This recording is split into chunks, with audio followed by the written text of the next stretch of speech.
Hello and welcome back to your own YouTube channel, Page for Hindi 1 to 1. Advanced English Structure number 192. Structure क्या है पहले वो देख लीजिए।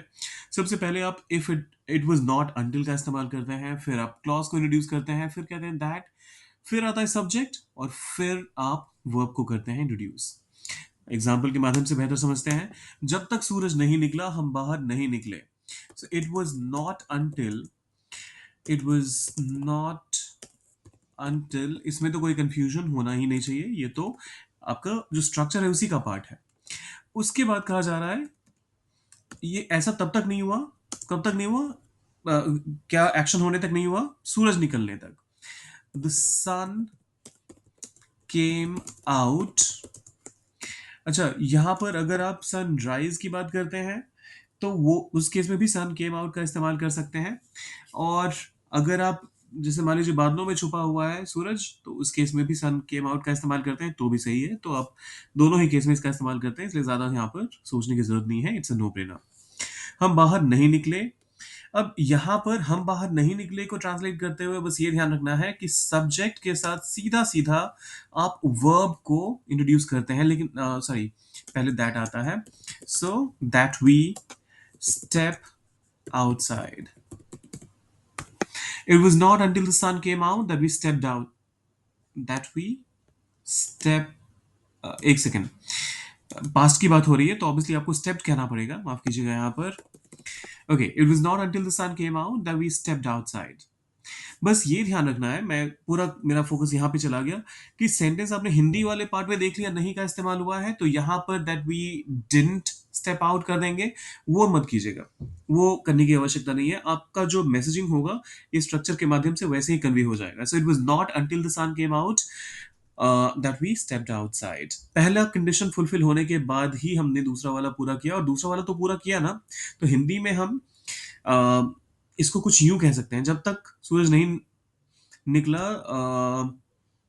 तब तक हम घर में रहे और उसके बाद बाहर निकले। मैसेजिंग तो यही है और उसी चीज को हमने यहाँ पर कन्वे किया है।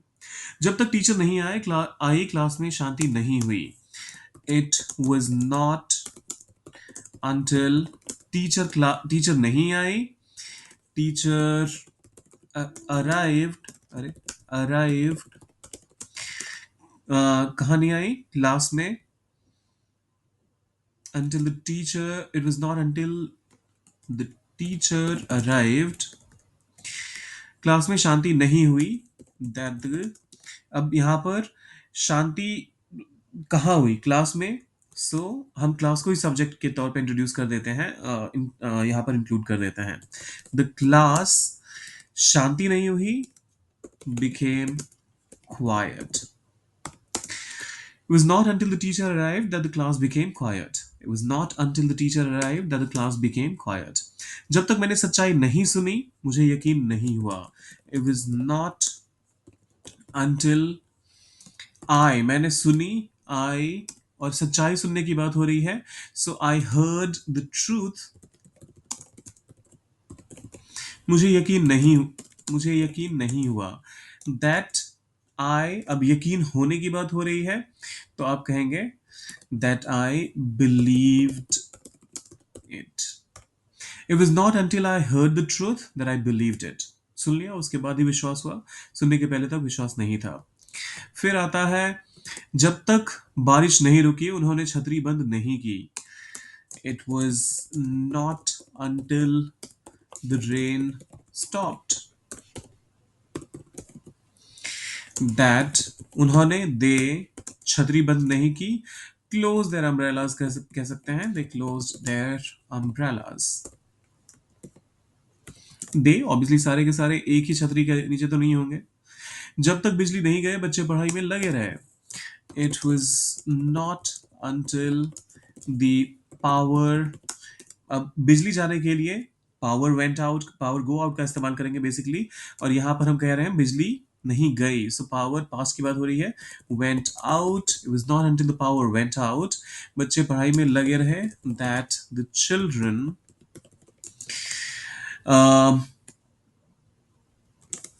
stopped studying. It was not until the power went out that the children stopped studying. अब ये ध्यान दीजिएगा, यहाँ कहा जा रहा है पढ़ाई में लगे रहे, और यहाँ हमने कह दिया ठीक उसका उल्टा, स्टॉप्ड स्टडीइंग। वो इसलिए क्योंकि यहाँ पर स्ट्रक्चर ही हमारा उल्टा है। जब तक बिजली नहीं गए बच्चे पढ़ाई में लगे रहे। तो एक तरीका तो यहाँ पर ये भी हो सकता है, it was not until the power went out the children continued studying। और उसका मतलब कुछ अलग ही निकल कर आ जाएगा। बिजली गई तो उन्होंने पढ़ना शुरू किया।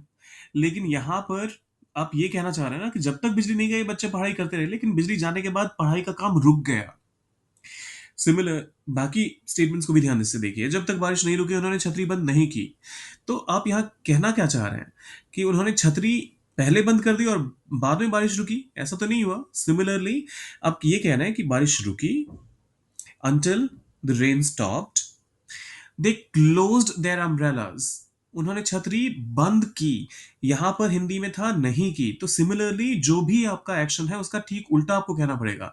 Continued studying, stopped studying.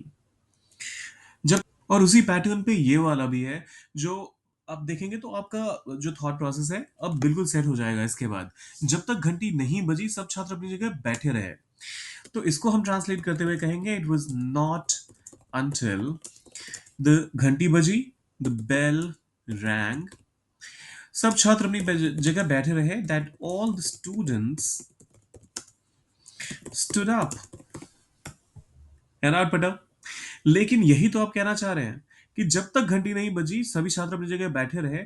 और अगर आपने ये कह दिया तो इसका मतलब ये हो जाएगा कि घंटी बजी उसके बाद भी सारे स्टूडेंट्स अपनी जगह बैठे रहे। इमेजिन एक सिनेरियो, किसी स्कूल की भी, कोई भी दुनिया का स्कूल हो, घंटी बज गई और बच्चे अपनी सीट से उठे तक नहीं। ये पॉसिबल है ही नहीं। तो आप सीधा उस जो भी सेंटेंस होता है, क्योंकि आपने यहाँ पर पहले नेगेटिव एक ऐसा यूज कर लिया है जो पूरे सेंटेंस में एक नेगेटिव सेंस ले आया है।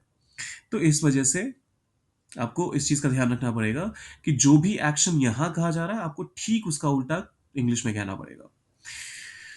अभी तक आपने देखा, आ, देखिए हमारे 6 स्टेटमेंट्स। अब ये वाला आप ट्रांसलेट कर दीजिए। सोचिए अगर आपको कहना हो इसे इंग्लिश में तो आप कैसे कहेंगे। सेम स्ट्रक्चर इस्तेमाल करना है। इट वाज नॉट अंटिल, फिर सब्जेक्ट, फिर वर्ब, फिर उसके बाद दैट, फिर सब्जेक्ट, फिर वर्ब।